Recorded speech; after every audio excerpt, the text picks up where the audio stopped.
Do you all know how much she charges just to come and speak? Consider yourselves lucky that we have her here tonight.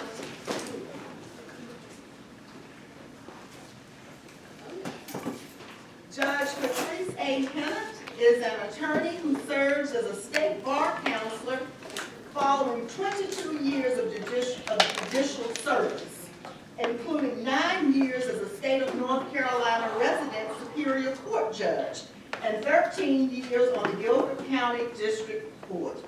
She is a graduate of Selma College, North Carolina Central University's Law School, and has done additional study at the National Judicial College and the North Carolina School of Government. Judge Hinnant served the legal profession as a board member and as secretary of the North Carolina Conference of Superior Court Judges. As a board member and vice president of the North Carolina Bar Association, and as a board member and vice president of the North Carolina Association of Black Lawyers. Judge Hinnant takes pleasure in community service and is currently active with Rotary International Greensboro Club, the Links Incorporated, for which she serves as chapter vice president and as chair of the Ethics and Standards Committee of the National Executive Council. She is a member of Delta Sigma Theta Sorority Incorporated, having served as chapter president and on the National Executive Board as co-chair of the Social Action Commission. Moreover, Judge Hinnant serves on North Carolina A&T State University's Board of Visitors.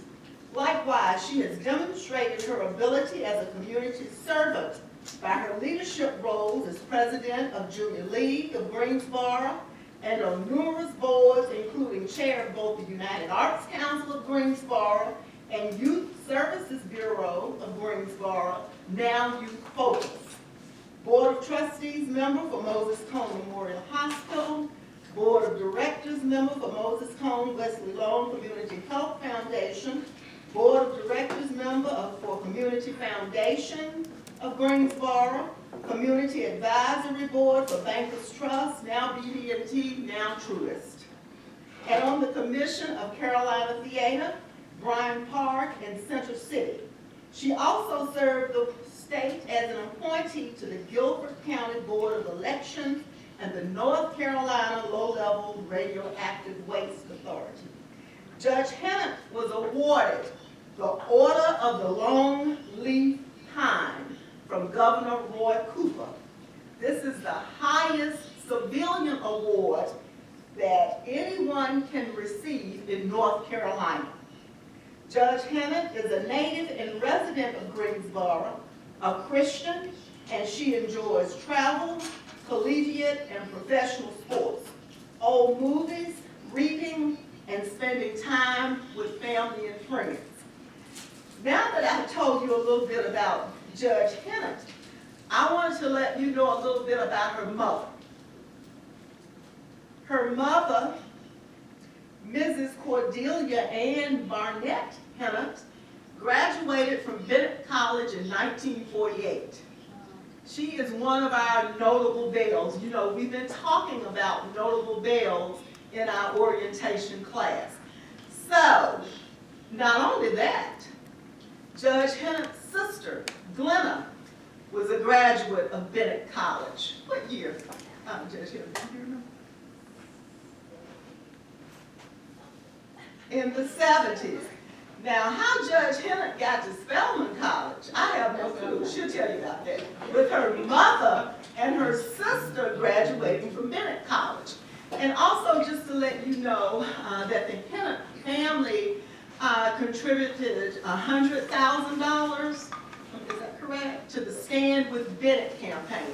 So let's warmly welcome Judge Patrice Ann Hinnant. All right.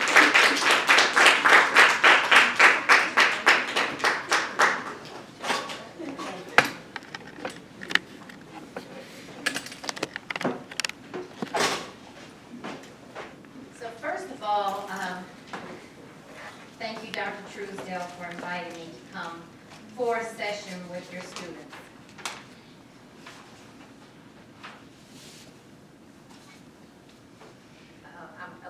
bit amused, and I have to stop here and say that when I trekked off to Bennett College, it really created some ripples in my family. My mother's sister, my father's sister, my father's cousin were all Bennett Bells. My father's sister-in-law, Bennett Bell. So when I did the naughty, it was really something. And they have not let me live it down, and I have to keep doing things to try to say, but you know, I really like Bennett. I just wanted to get away from Greensboro. It had nothing to do with the school, so to speak. And it was really the fault of one of my father's friends who took me to a convention that he was attending in Atlanta. And I saw those bright lights. I'd never seen bright lights like that before. I was a little country where I went off to Selma in pigtails and a Mickey Mouse sweatshirt and jeans. So understand what mentality was at that time. Down there to Atlanta. Y'all get me in school, however you have to do it, and that's how it all got started. As I understand the invitation, you want me to talk about how academic success matters in life. And when I agreed to come, I thought the matchup was a good fit. Smart students, wide-eyed and bushy-tailed, about heading out into the world in a few short years. After honing their knowledge and thinking skills here at Bennett College, with a wide-eyed and bushy-tailed person talking about following the calling in life after attending college with not so much of a plan, but with a sense of failure is not an option. And you might want to take a few notes as I go along. This is good stuff. It's from the School of Experience, as well as a few quotes that I've heard along the way, and a few passages from a good book that you'll figure it out. But oh, what fun lies ahead for you. Oh, what fun. Life gets better as you get older. So congratulations to all of you for making the grade as high school graduates, for selecting the path of becoming college-educated women, and for selecting Bennett College, a unique destination where your heart and your mind can come together in peace and safety, where you learn how to make friends and to be a friend, where you learn how to tap into your abilities and to grow them so that you can contribute to the world from wherever you root yourself, where you manifest the importance of helping others as one of the reasons for being the best at what you do and who you are as you go through life. Life, fun. Life, something to look forward to as a direct participant. Life, a journey where I can have fun, go places, do things, meet people, have a family, make a home of my own, make some money, buy what I need, buy what I want. There's a big difference. Learn from my mistakes and still be able to keep going. And all this mess in the world, you say there's a lot to look forward to, lady? Huh? What? W-U-T? What? Yes, you can. And yes, you can have all of that and more. Things that I cannot even imagine. Will you be satisfied? Will you endure? Will you be happy? Yes, yes, and yes. But try to take it day by day. Feeling some kind of way about the measurement of how you are faring, of whether you can keep up, whether you can keep going, or if you're not feeling happy every day is not what I'm talking about. So let's go deeper. Remember, I mentioned to match your heart with your head. Well, I want to suggest multiple approaches to the concept. It is not so much significant Which approach resonates with you as much as it is important to do the self-work, do the homework on yourself, which includes a combination of ambition, dreaming, mental health, and faith. Live Forward, Margaret Young, American writer of the 20th century, life of her mother, taken from her diary, captured the concept like this. Often people attempt to live their lives backwards. They try to have more things or more money in order to do more of what they want so that they will be happier. But the way it works is the reverse. You must first be who you really are, then do what you need to do in order to have what you want. By definition, success is a favorable or desired outcome. This is the Merriam-Webster definition, the dictionary way. The attainment of wealth, favor, or eminence. The favorable or prosperous termination of attempts or endeavors. The accomplishments of one's goals.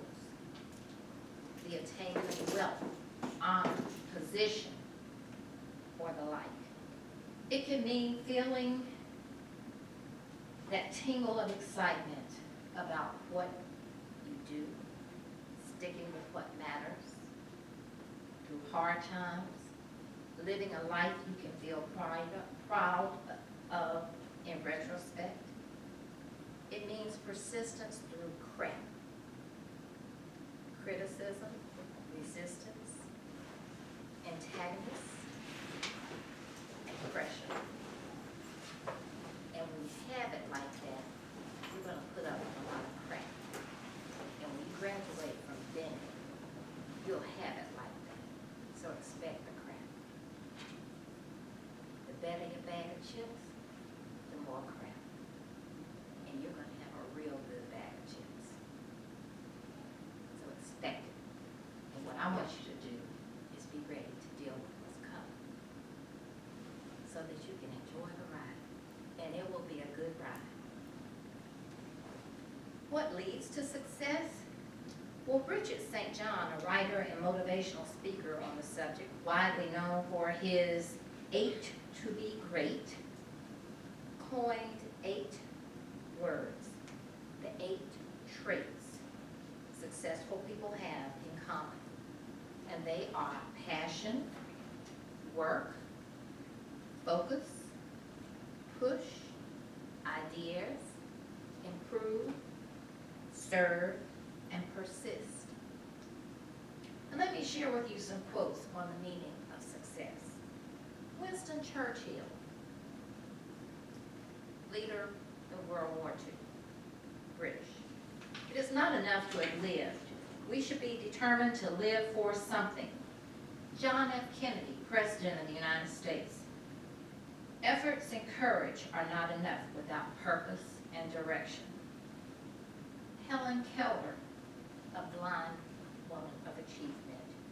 True happiness is not attained through self-gratification, but through fidelity to a worthy purpose. Are you hearing that word repeat itself? Charles Dickens, an author from the 18th century. The best way to lengthen out our days is to walk steadily and with a purpose.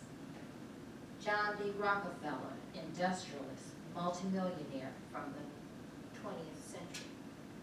Singleness of purpose is one of the chief essentials for success in life, no matter what may be one's aim. Jalaluddin Rumi, a 13th century poet, Islamic scholar, and theologian, a Sufi mystic. Everyone has been made for some particular work, and the desire for that work has been put in every heart. How can there be weariness when passion is present? Don't sigh heavily from fatigue. Seek passion. writer best known for Chicken Soup for the Soul and the Success Principles, How to Get from Where You Are to Where You Want to Be, said it this way: if you can tune into your purpose and really align with it, setting goals so that your vision is an expression of that purpose, then life flows much more easily. Fyodor Dostoevsky, I can't see what this says here, 10th century Russian writer, author of Crime and Punishment, son of Ivan the Terrible. The mystery of human existence lies not in just staying alive, but in finding something to live for. W. Clement Stone, 20th century American businessman who made a fortune in insurance, philanthropist, and self-help author. But it's still another way. Regardless of what you are or what you have, what you have been, you can still become what you want to be. The definiteness of purpose is the starting point of all achievement.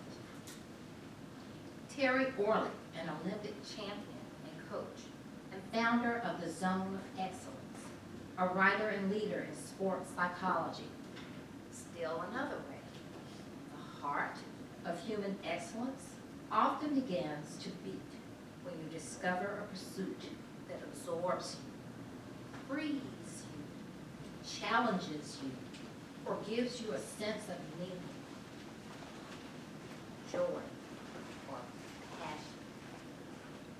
The Dalai Lama, a Hindi leader.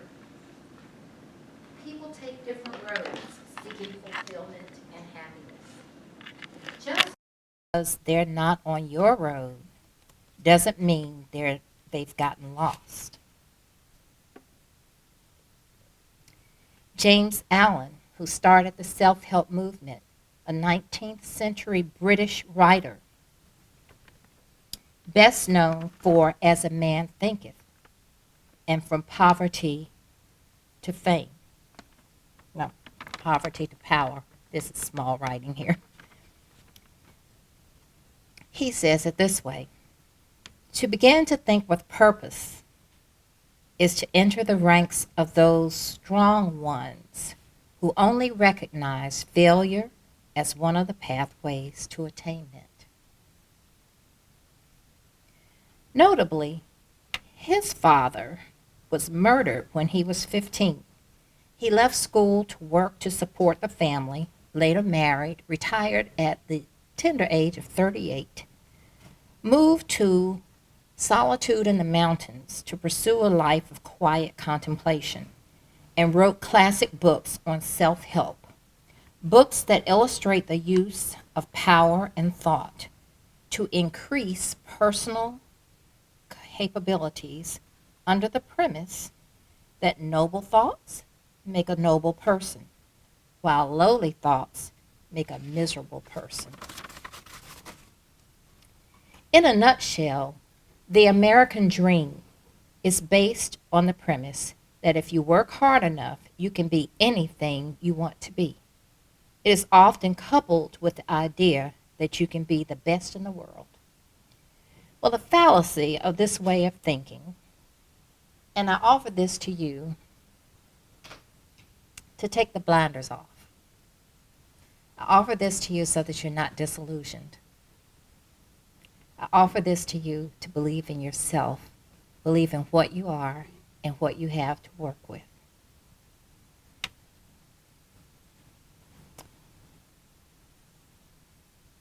And the fallacy is that a person can easily be misguided into the mental world of counterfeit God, of idols, of making personal success and achievement a sense that oneself is God, that one's security and value rest in one's own wisdom, strength, and performance. to believe no one is like self. Self is supreme. It is worth noting that mental health is a key to living the good life that I'm talking about. It is the successful performance of the mental function, resulting in productive activities, fulfilling relationships with other people, and providing the ability to adapt to change and to cope with adversity. Mental illness, seemingly the opposite of mental health, is referred to clinically as a collective of diagnosable mental disorders.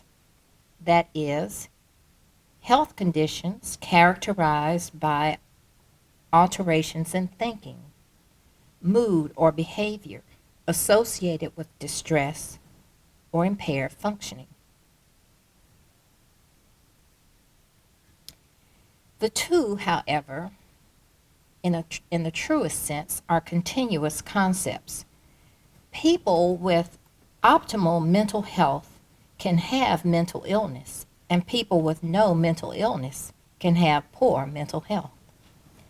Mental health issues may arise due to stress, loneliness, depression, anxiety, relationship problems, death of a loved one, grief, suicidal thoughts, addiction, self-harm, mood disorders, as well as learning disabilities. The goal, though, is to preserve the mind against all incidents and influences calculated to deteriorate its qualities, impair its energies, or derange its movements. The probability of meeting the goal and of getting through life is optimized, on the other hand, by having a positive but not vain nor narcissistic attitude towards the self. To have personal growth, integration in activities of work and play, autonomy of existence, a true perception of reality, not easily led astray, distracted from your purpose by people around you, nor deceived by outside influences, and environmental mastery, which refers to adaptability and healthy interpersonal relationships. Got that? Looking like, oh, wow, wait a minute now. So Jesse Jackson, let me bring it home this way. Jesse Jackson coined the phrase, if my mind can conceive it, my heart can believe it, and I know, there you go. He espoused having faith in oneself, a positive self-sense of identity in the phrase, I am.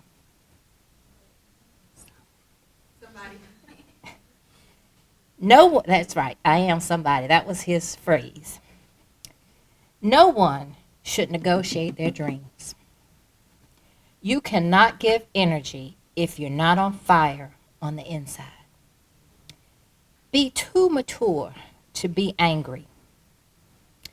Don't strip scholarship. And I'll say it this way. Don't twerk, go to work. It gets dark sometimes. Glad you're listening. It gets dark sometimes, but morning comes. Keep hope alive. You can't plant a seed and pick the fruit the next morning. You can't plant a seed and pick the fruit the next morning. These are Jesse Jackson's saying. I just added that one in. Students can put dope in their veins or hope in their brains. This is Jesse Jackson. They must know it is not their aptitude, but their attitude that will determine their altitude. If you try, you may fail, but if you don't try, you're guaranteed to fail. That's right. That's right. So what is it that you dream of? Having things, going places, sharing love, making a difference, leaving the world a better place, things as they ought to be, peace. Perhaps one of the most succinct lessons of faith in the Christian's life, notably distinct from the various definitions that I've revealed to you at the onset of this message, is the meaning of success as set forth in the parable of the talents. A parable is a simple story used to illustrate a moral or spiritual lesson as told by Jesus in the Gospels. The parable of the talents, I offered you this interpretation, is found in Matthew at chapter 25, verses 14 through 30. It is used to help us to understand our calling and our responsibility to use what God has given us to bring Him glory and honor. The gift of His Word is for believers to share with others through words and actions. The believer is therefore expected to know the Word, to know Him well enough to apply the Spirit as well as the letter of His instructions. It teaches that success is a product of one's work. It is using all of the talents God has given to produce the return that He expects. It teaches that God gives everything needed to do what He calls one to do. It is therefore meant for one to work, to perform, to develop, to progress, to change, to choose, to be active, and to overcome until the day of their death or the return of their Lord. It is meant to give confidence in the eventual success of one's work, because that is what God created us to do. Now, some people might say, fake it till you make it. No, you don't need to fake it. You just keep using what you have. He will qualify the called. And He calls the qualified. But thirdly, it teaches that we are not all created equal. It tells us that we function each according to one's ability. Diversity is within His creation. The key is to distinguish God's economy. It takes just as much work for the one with more as it does for the one with less. Did you get that? The one that has a lot still has to work. It's still a lot of effort. The one that has less has to get up and go to work and thinks it's more effort than the other person has, but you can't worry about what the other person has. Worry about what you have and use what you have to do what you're set to do. This is why the reward given to each is the same. Success is measured by the degree of effort. Fourth, the parable teaches that our works are for Him, not for our own selfish purposes. The talents we have are not our own. We are stewards of His investment. He seeks to measure the quality of our stewardship. We should feel satisfaction and joy from doing our best with what God has given us in the place where His providence puts us. We should seek to win in life in order to honor Him. Finally, the parable shows that we will be held accountable. In the beginning, God blessed humanity and said, "Be fruitful and increase in number. Fill the earth and subdue it. Rule over the fish of the sea and the birds in the air and over every living creature that moves on the ground." It means to develop a social world of families, churches, cities, schools, laws, as however the civilization develops. To subdue the earth is to be fed from it, to travel it, to create upon it, and to enjoy its beauty. The unfaithful will waste the opportunity. The faithful ties it all together, keeps going no matter what, and lives to hear, "Well done, my good and faithful servant. Enter into the joy of the master." 2 Timothy chapter 4, verse 7 says, "I have fought the good fight. I have finished the race. I have kept the faith." Psalm 37 at verse 34 tells us to delight yourself in the Lord, and he will give you the desires of your heart.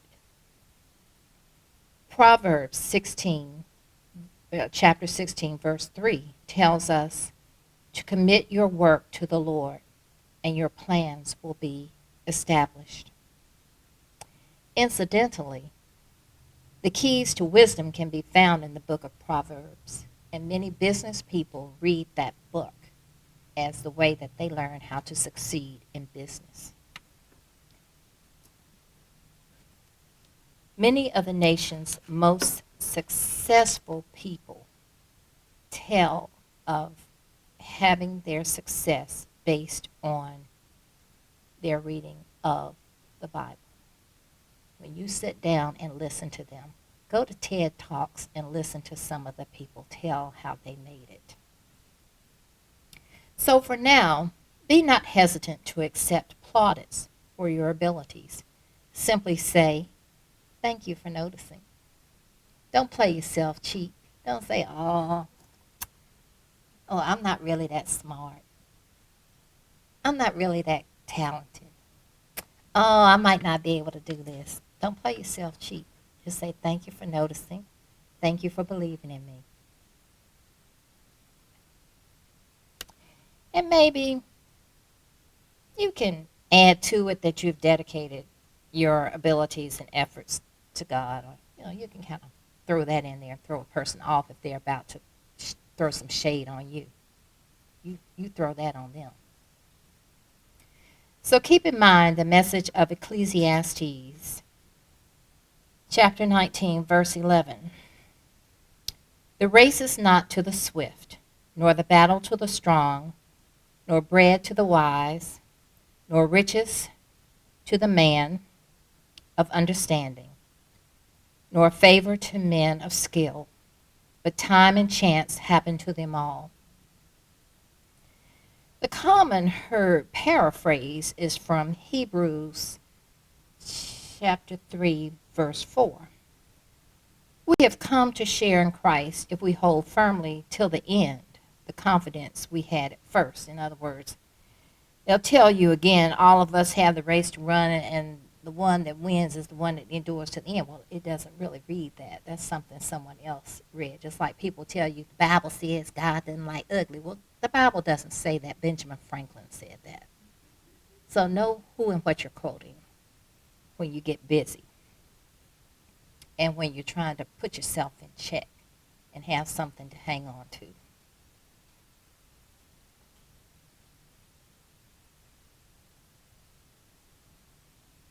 Enduring is a very important biblical concept.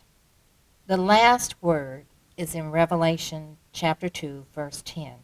"Do not be afraid of what you are about to suffer." Do you hear that?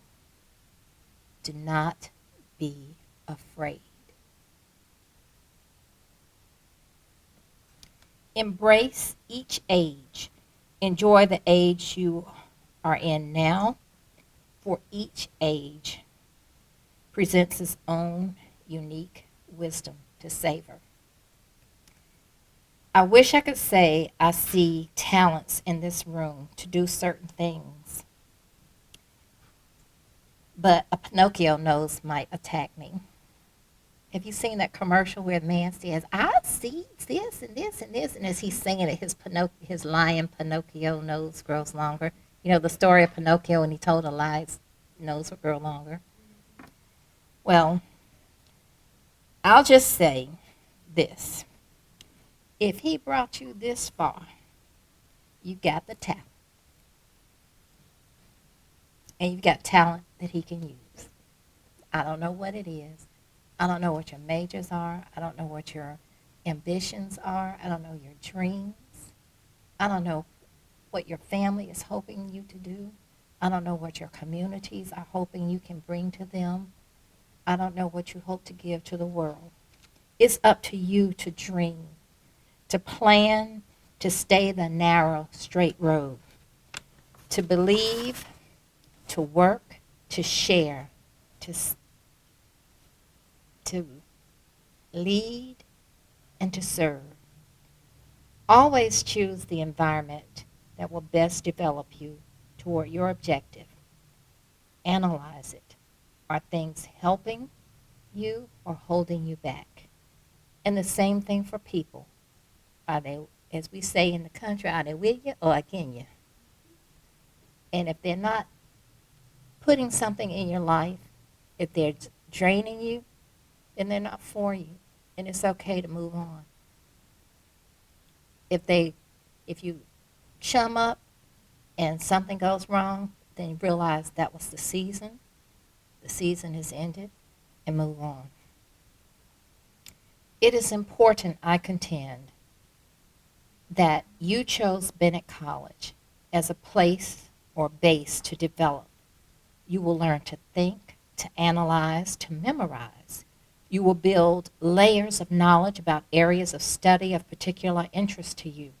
You will develop marketable skills of expertise in your area of study, vision for what you can do with it, collegiality and congeniality to get along with people that you live with and people that you work with. You will learn discipline and hard work. You will grow as you overcome prepping for exams, preparing papers and research projects, as you navigate personalities, as you balance your time, set your priorities and your commitments, as you cultivate your social graces and etiquette.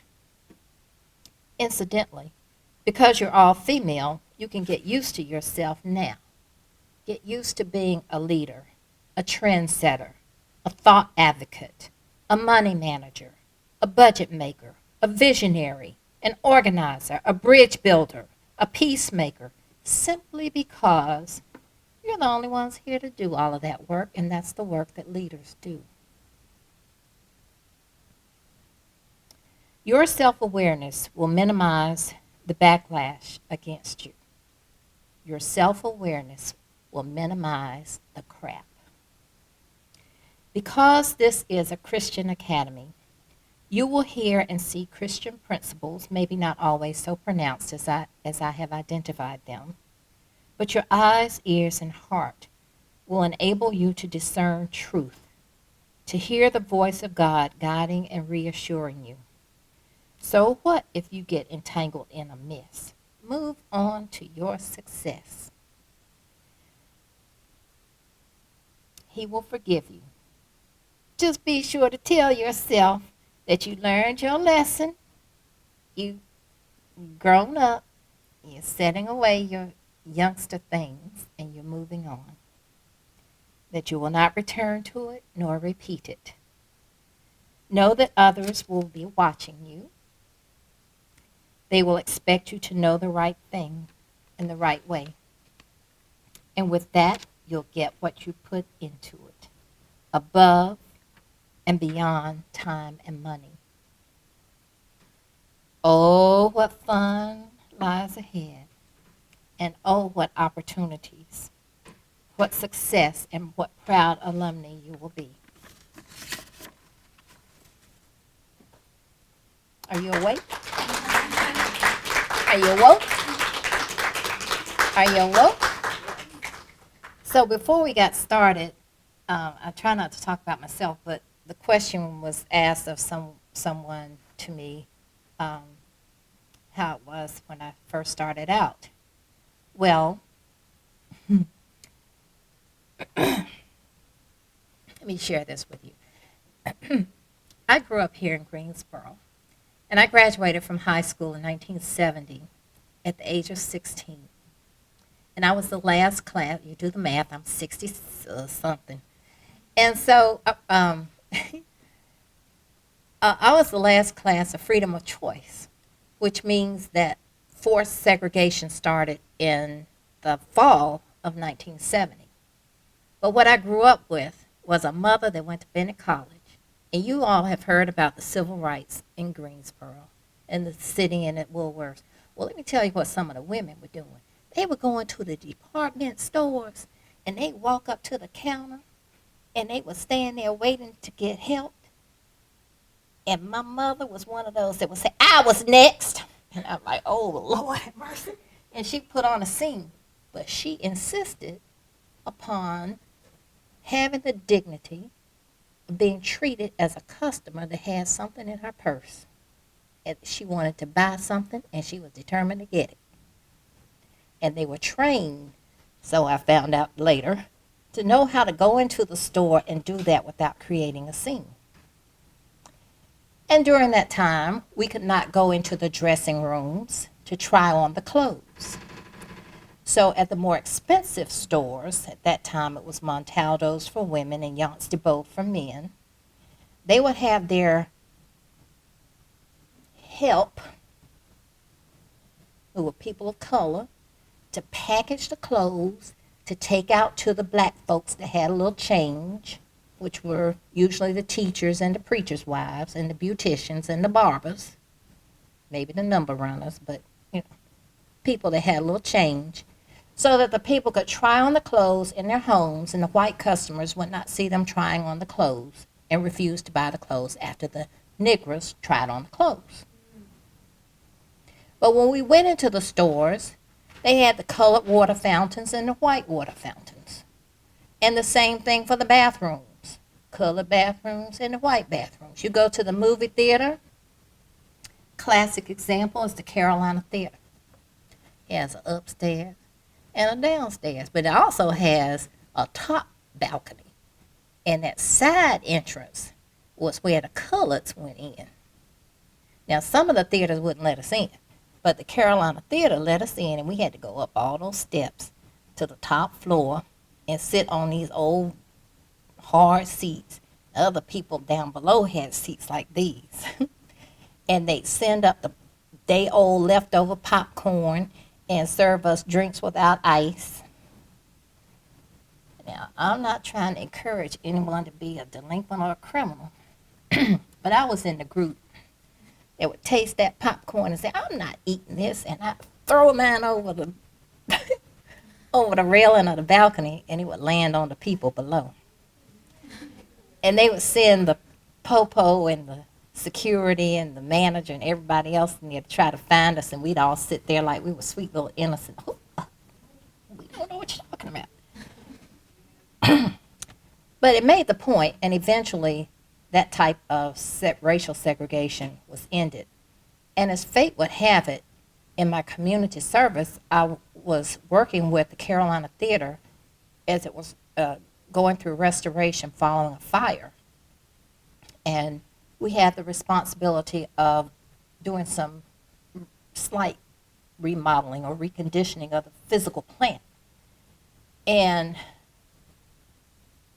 God let me live long enough to see the only thing that separated us from downstairs was a wall that led to the staircase. But in my mind, I thought it was so far away and we could never sit on the lower level and look straight up at the screen like you're looking at the screen.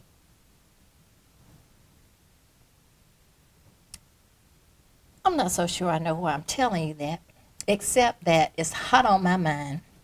We're coming up on the 55th year, I believe it is, commemoration of Bloody Sunday in Selma, Alabama, now known as one of the most dangerous cities in the United States of this here America. Now, I was just down there on a tour, and we have been to Atlanta to the Civil Rights Museum. I highly recommend it. if you haven't been already. If you have a chance to go, just go. And when you go, make sure you sit at the lunch counter. It's a real experience where you put on the headphone, and as you sit there, you'll feel the seat vibrate, where the people that were sitting on the bench as the protesters could feel the white people behind them kicking the bench like this. Not bench. The stool like this, trying to get the black people to react so they could have a big fight, a melee in the restaurant. And they would hit them in the back and jiggle the back of the chair and say nigger in their ear and get out of here, nigger. You know, they say things like that. And what we learned was that the people that were sitting in those chairs had been coached, and they were told they could not move a muscle, they could not open their mouths, and they had to endure that type of treatment for as long as the demonstration lasted at that lunch counter. I thought to myself after I heard that thing, I had to fight the tears at first. Then I got up there, I said, this uppity nigger woman here wouldn't have made it down there in Atlanta or anywhere else. And telling me to get up, nigga. What? Have a seat next to me. But no, I'm not getting up. I'd have to be Rosa Parks. And so we went to Montgomery, where they had the bus boycott, and we went to the Rosa Parks Museum, and there's a statue of Rosa Parks actually sitting on a bus seat. So you get to go sit next to Rosa Parks and get your picture taken. But the point is that in the museum, you get to see how the people there were treated with such indignity, like they were animals and unnecessary. But at the same time, the businesses needed their labor. The economy needed their money. So they had to figure out how they were going to work this thing so that the money, when this boycott came, it get back in the community without shutting down the town. So they had Martin Luther King to come in along with some other outside agitators, as they were called, because they didn't have to live there. And if anything went wrong, they could blame the outside people. But they would study, they would strategize, they would meet privately, and they did not have snitches. They did not have moles. Now, the FBI purportedly had infiltrated King's movement, but the point is that they were together enough because they were all suffering together that they said, well, wait a minute. If I cut off my nose to spite my face, I'll have to keep on living like this. So, no, I'm not telling anybody anything. And so we went from Montgomery to Selma, which is, anybody been to Selma? Anyone from Selma? Have you been there? It's boarded up. It looks like a ghost town. They're hoping that tourism will revive it. Well, we got there late. I don't know why. We got there after dark. And we listened to a man talk about his experience. And at the time, he was about 11. So he was in there trying to keep his teeth in. And he told a story in a very real way, in a very positive way. But so that you understand how desperate they were for something to change. He said they would get together and all they could say, man, we got to do something, got to do something, got to do something. They didn't know what to do. They just did not know. And so that was when, again, the outside people came in to sort of give them direction on how to handle it. And it was then that they decided they would go across the Edmund Pettus Bridge. And it was then that the governor of Alabama put the dogs and the hose and everything else on them, and they were beaten down. That's where Congressman John Lewis tells you he got beat up, beat in the head. So they said to us that night, come on, we're going to walk across the bridge. I said, are you crazy? You're going to walk across the bridge at night in Selma, Alabama? Now, think about that. But the the people that I was with decided they would do it. There were about five. We had about 70 people, and maybe 10 of us stayed back. I was one that stayed back, but I'm hoping to go again soon and do it in the daytime. But going at night just was not an option for me, because I recognize that people do things to people having lived through the work that I used to do dealing with very serious criminals and very seriously mentally disturbed people. So I said, no, I'll go another time. But they made it across the bridge. I rode the bus across the bridge, and I will say to you that while people enjoy many luxuries and enjoy many opportunities, there are still people that have not seen places like Bennett College. There are people who do not have the hope or the resources to get out of there, to go anywhere. And Selma's not the only place. There are places where people that say that they want to run for office are looked at like they're crazy. You want to register to do what? Vote. Vote. So there are things that you can do. There's work that you can do. And there are ways that you can live so that people can see you and have hope because of you. That doesn't make you better. It doesn't make you any different. Remember I said, we all have a struggle. We all have to put some elbow juice in what we do. What I want you to do is to enjoy it. Don't be afraid. If you have any questions for Judge Hinnant, please stand and yell the Bennett routine. Thank you so much. This was wonderful, what you do convey to our students. And I implore you to ask questions, especially those of you who might be interested in becoming lawyers or judges, for that matter. Now, when we've got 5 minutes. Take advantage, because we're not paying for this. She charges big bucks, so I would really take advantage. So I just want to know I just want to know, I guess, a little bit more information about how you're operating on the Black Lawyers Association that you contribute to. I just want to know a little bit more information about that. The Guilford County Association of Black Lawyers is one group. Mm-hmm. The North Carolina Association of Black Lawyers is another group. And the National Bar Association is another group. The Guilford County Association of Black Lawyers meets monthly and basically meets to discuss ways to raise money for scholarships for people that are either in law school or want to go to law school. Oh, wow. And we talk about job openings and open positions for judgeships. It's real simple, not a lot to it. We also give referrals and offer to help other people, other attorneys with cases that they might have.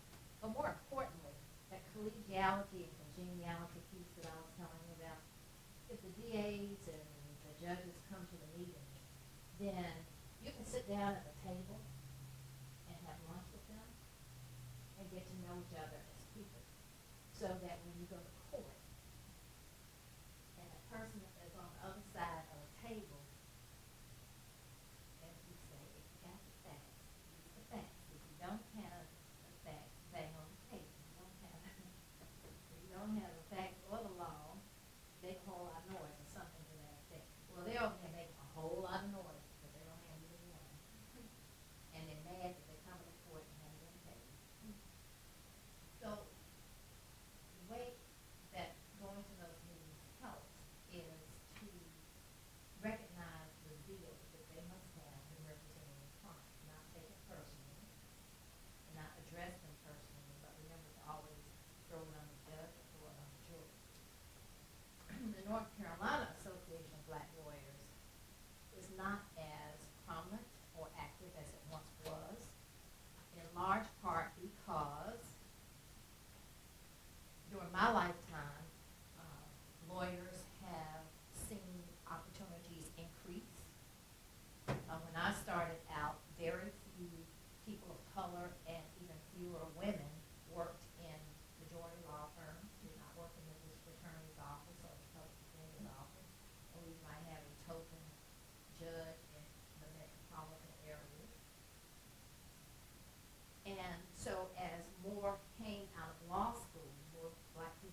2, 3 at the most, and when we got to 3, the legislature increased the number of judges on the Court of Appeals from 9 to 14 for value G. And now we're down to 2, and after this election, we don't know if we'll have 1 or 2. We have 2 running.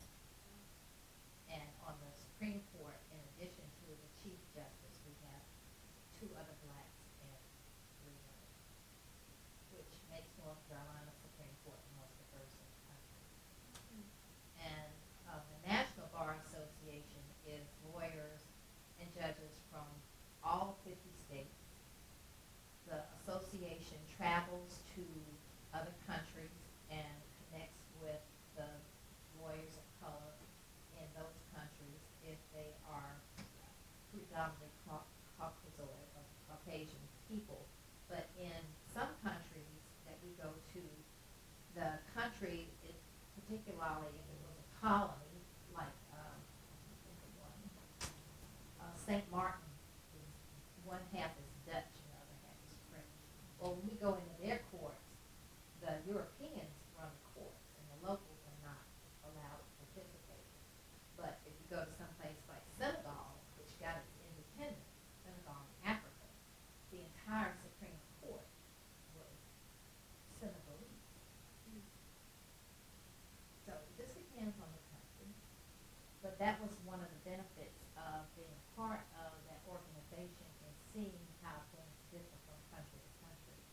And what we were also able to do is to share the education opportunities with one another in terms of what's hot and what's not, where you can make money, where you can protect people, where you can have class action cases. And we can have lawyers to make hundreds of millions of dollars, and they come back and tell how they did it. And we say, that over. So it just depends. At one time, I was chair of the Judicial Council for the national group, and really got a bird's eye view of what happens to judges all over the country. And we have seen a tremendous renaissance in terms of the number of judges, but now the number of black judges is starting to go down. Any more questions? Yes. Hi, Miss Floyd. I'm Miss Floyd from Gastonia, North Carolina, business major, freshman. My question was, since you've been like a judge and a lawyer for so many years, like what type of mental down toll could it be on you, hearing different cases? The question was, what kind of mental toll does being a judge take on a person as well as being a lawyer? Well, I'll start with probably the worst, the grisly ones would be the murder cases, and typically after murder cases, if it's a trial, the judges and the lawyers are allowed to have some downtime. They're not assigned to go back in court, have to process that and get it out of their system. In other types of cases, we just plug along, quite frankly, just plug along. Because of the many stresses and the way that technology has increased the pace of the practice of law and of doing judgeships, we are allowed to have safe vacation time, which means if you ask for vacation time, then whatever length of time that is, we cannot touch your cases. There will be no harm or foul to your client or your case in that, in order to protect your ability to have some downtime. In addition to that, the Bar Association has what is called a PALS program, which is a program that anonymously, or I should say confidentially, treats lawyers and their families for substance abuse, mental illness, and that includes alcoholism, drugs, opioids, grief, depression, and we have suicide in our ranks. So it has that toll. Sometimes the people that work in juvenile court and see abuse cases and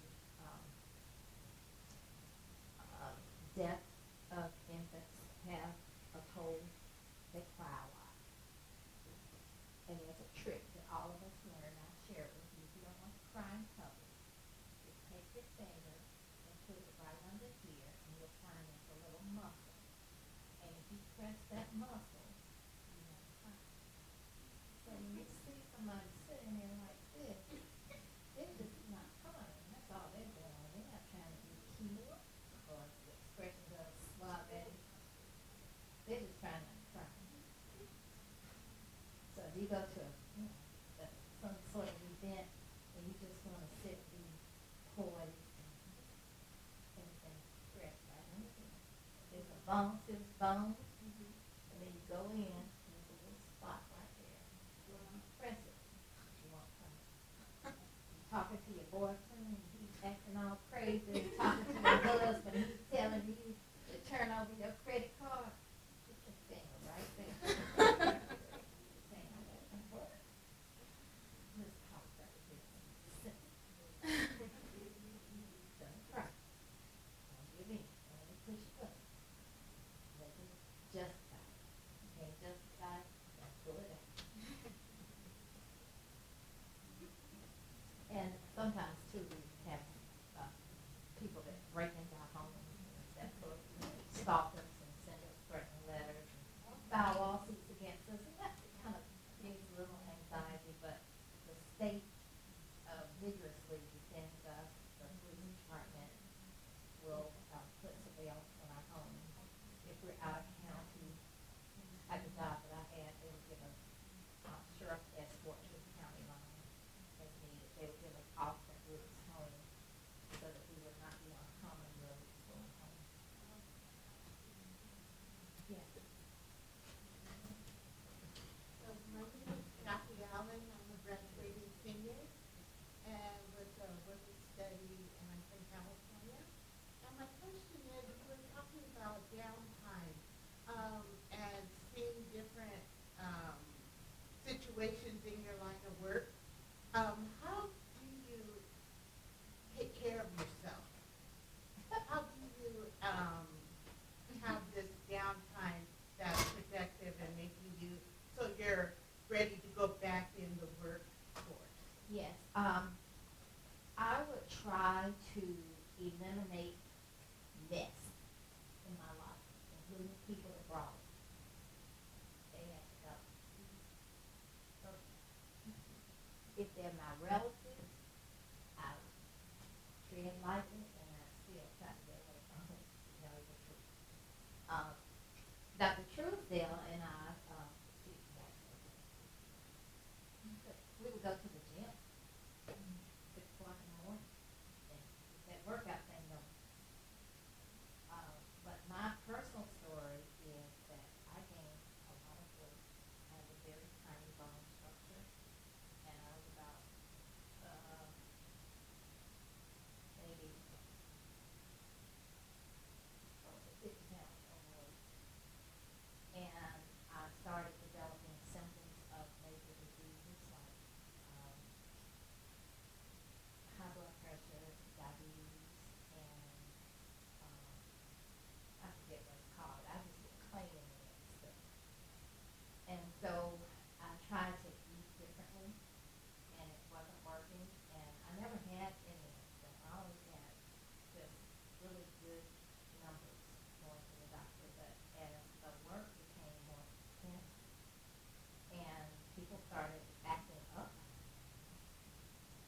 you might not know this story, but I got to the point I couldn't walk from my bed to my bathroom without feeling dizzy, and I couldn't walk from my bathroom to my kitchen without having to stop and catch my breath. And I called my sister and I said, something is not right. And she took me to the emergency room, and my blood pressure was 190/99. If you know anything about blood pressure, that's like high, red zone high. And so they kept me there, and they told me I needed to take some downtime and to just go home and get in my bed and stay there and not let anything get to me. And that's what I did. And that's when I stopped working. I didn't know that. Yeah. And so I was afraid of medication, and so I kept the crap out of my life. And now my blood pressure is 116/60 without medication. A1C is under 6 without medication. And I sleep well. I wake up without brain fog. I go through the day and I just look for ways to enjoy life. And sometimes I will tell you, yes, it's dark and it's lonely, but my work is lonely. And I was always very grateful for any friends that I had, and anyone that was ever nice to me. I was always like, but yeah, just something as simple as planting daffodils in the backyard, or some pansies in a flower pot, and put the flower pot next to your door that you use to go in and out of the house every day. See something beautiful, something that reminds you that God created the world for us to enjoy the beauty of it. And just get in the car and drive around and look to see the colors of the trees at different times of the year. There's good stuff. It's free. Go to the mountains of North Carolina and listen to the waterfalls. Go to the coast and look at the ocean and listen to the water. It's free. It's just recognizing and being grateful about things and about the creation. You caught me off guard with that. That's really right there. Thank you so much, Judge Hinnant. I know you all are trying to get to ACEs, but before we, yes. Just an update, casual dress, okay, great. Oh, casual, you all don't have to go back and change. Okay, we have one last thing to do. We're gonna have the drawing for $50 to Applebee's and two $25 gift cards. So, Judge Hinnant, gotta get you to shuffle them up really well. Take out your numbers, ladies. This could be your lucky die. Oh, another part of that was that I lost that.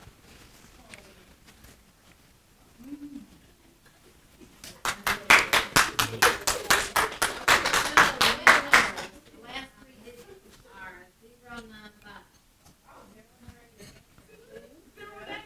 Come on down. Hey, Brooklyn.